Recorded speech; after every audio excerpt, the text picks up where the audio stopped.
So, andito nga tayo ngayon kay Rosemar at titikman natin ang kanyang Pares Overload. Malawak yung lugar guys at goods ito sa mga may bata dahil may playground ito at only swimming na rin. Malawak din yung parking area. So, ayan, mag-order na nga kami ng kanyang Pares Overload with only rice, only soup at only juice. Ano, masarap?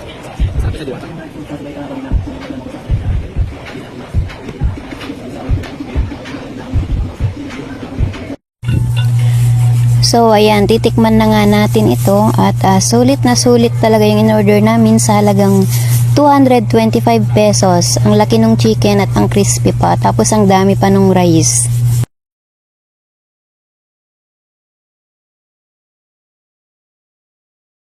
Tapos only juice pa.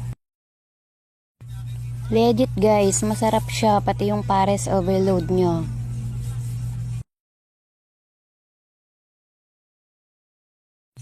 Oh, ayan, ngiting busog na, 'di ba? Ayan naman yung kanilang playground, 'di ba? Ayos din para sa mga bata. Maluwang siya talaga, ayan. Yung mga cottages nila. Ang ganda dito kaya try to visit na po.